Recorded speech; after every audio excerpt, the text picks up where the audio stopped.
नमस्कार। अमन study point पर आप लोगों का हार्दिक स्वागत है।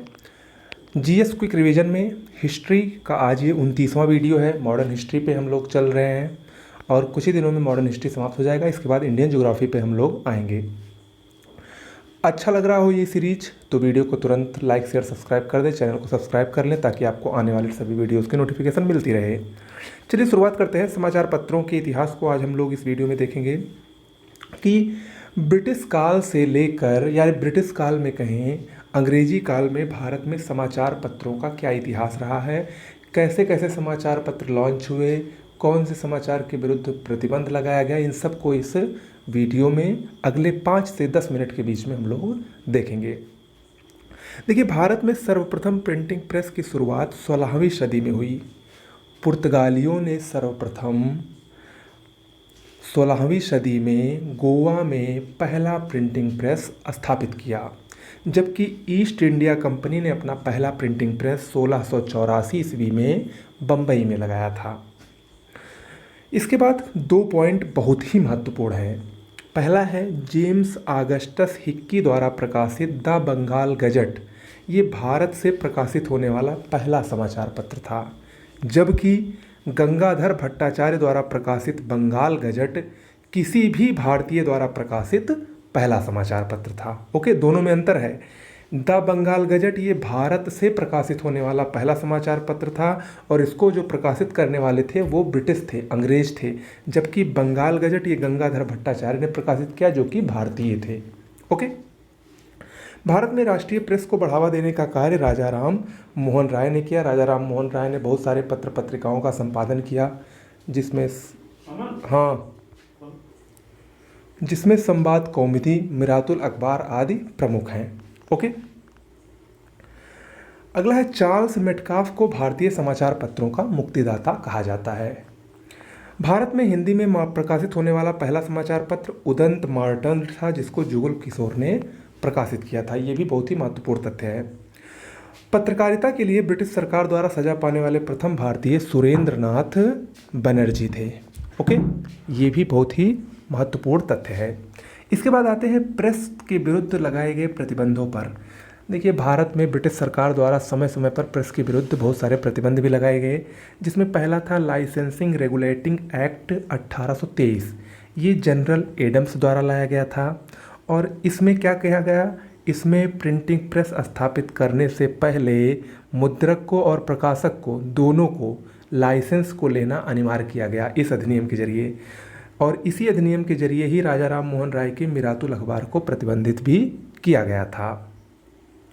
सबसे महत्वपूर्ण एक्ट प्रेस के विरुद्ध जो लाया गया और परीक्षा की दृष्टि से भी वर्नाकुलर प्रेस एक्ट 1878, ये लॉर्ड लिटन द्वारा लाया गया था। इस एक्ट को मुंह बंद करने वाला अधिनियम कहा जाता है। ये देखिए, इसमें प्रावधान क्या था। इस एक्ट के द्वारा जिला मजिस्ट्रेट को यह अधिकार था कि वो भारतीय भाषा में प्रकाशित होने वाले अखबार के संपादकों से एक बॉन्ड पर हस्ताक्षर इसलिए करवा ले कि वह सरकार विरोधी सामग्री का प्रकाशन नहीं करेगा, और अगर उसने सामग्री प्रकाशित की सरकार विरोधी तो उसके ऊपर ये एक्ट लगेगा। इस प्रकार से इसको मुंह बंद करने वाला अधिनियम कहा गया। ये एक्ट एकमात्र पत्र सोम प्रकाश पर लागू हुआ, जो कि ईश्वरचंद्र विद्यासागर द्वारा प्रकाशित किया जाता था। आगे चलकर 1881 के आसपास लॉर्ड रिपन द्वारा इसको समाप्त कर दिया गया था। इसके बाद एक और एक्ट आया था, इंडियन प्रेस इमरजेंसी एक्ट 1931 में। लॉर्ड रिपन ने इसको लाया था और इसमें राष्ट्रीय कांग्रेस के विषय में समाचार प्रकाशित करना इस एक्ट के जरिए अवैध घोषित कर दिया गया था। ओके, अब आते हैं हम लोग कुछ प्रमुख पत्रों को और उनके संपादकों को देख लेते हैं। अक्सर इससे प्रश्न पूछा जाता है, मिलान वाले प्रश्न इससे आते हैं। संवाद कौमुदी और मिरातुल अखबार, राजा राम मोहन राय इसके प्रकाशक थे। अमृत बाजार पत्रिका इंपॉर्टेंट है, शिशिर घोष और मोतीलाल घोष इसके प्रतिपादक थे। राफ्त गोफ्तार और इंडिया, ये 2 अलग अलग समाचार पत्र हैं, दादा भाई नौरोजी इसका प्रकाशन करते थे। अभ्युदय, लीडर और हिंदुस्तान मदन मोहन मालवीय की प्रमुख पत्रिकाएं थीं। केसरी और मराठा बाल गंगाधर तिलक की प्रमुख पत्रिकाएं थीं, मोस्ट इंपॉर्टेंट है। देखिए, जितने भी हैं सारे इंपॉर्टेंट हैं। इंडिपेंडेंट मोतीलाल नेहरू की पत्रिका है। कामरेड और हमदर्द मोहम्मद अली की पत्रिका है। वंदे मातरम कर्मयोगी और युगांतर अरविंद घोष की पत्रिका है। गदर ये 1913 में लाला हरदयाल ने इसको सैन फ्रांसिस्को अमेरिका से प्रकाशित किया था। ये कई भाषाओं में प्रकाशित हुआ था, जिसमें उर्दू, हिंदी, अंग्रेजी, मराठी और एक अंक इसका पश्तो भाषा में भी प्रकाशित हुआ था। इसके बारे में हम सब विस्तार से जानकारी आगे आपको आने वाले वीडियो में बताएंगे। अगला है इंडियन ओपिनियन, यंग इंडिया, हरिजन और नवजीवन। ये चारों पत्रिकाएं महात्मा गांधी से संबंधित हैं। कॉमनवेल्थ और न्यू इंडिया एनी बेसेंट से संबंधित है, मोस्ट इंपॉर्टेंट है। भारत मित्र बाल मुकुंद गुप्त से संबंधित है। युगांतर बारींद्र घोष और भूपेंद्र दत्त से संबंधित है। भारत श्रमजीवी ये शशिपाद बनर्जी से संबंधित है। भारत माता अजीत सिंह से संबंधित है, इंपॉर्टेंट है। इंडियन मुसलमान का प्रकाशन डब्ल्यू हंटर ने किया था। हिंदू पैट्रियाट हरिश्चंद्र मुखर्जी ने इसको प्रकाशित किया था, इंपॉर्टेंट है। अल हिलाल अबुल कलाम आज़ाद ने इसको प्रकाशित किया था, जबकि नेशनल हेराल्ड के प्रकाशक जवाहरलाल नेहरू थे।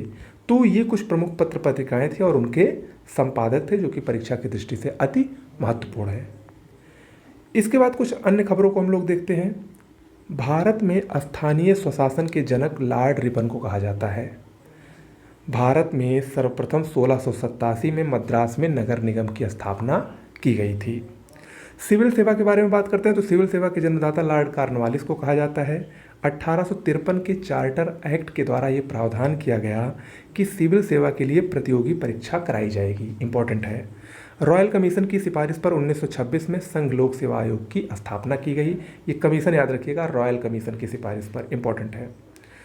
पुलिस सेवा का जन्मदाता भी लॉर्ड कॉर्नवालिस को माना जाता है। लॉर्ड कॉर्नवालिस ने प्रत्येक थानों में एक एक दरोगा की नियुक्ति का भी प्रावधान किया था।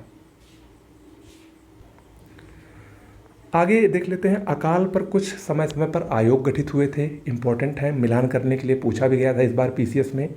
कैंपबेल आयोग 1866 में इसका गठन हुआ, जॉर्ज कैंपबेल ने किया था।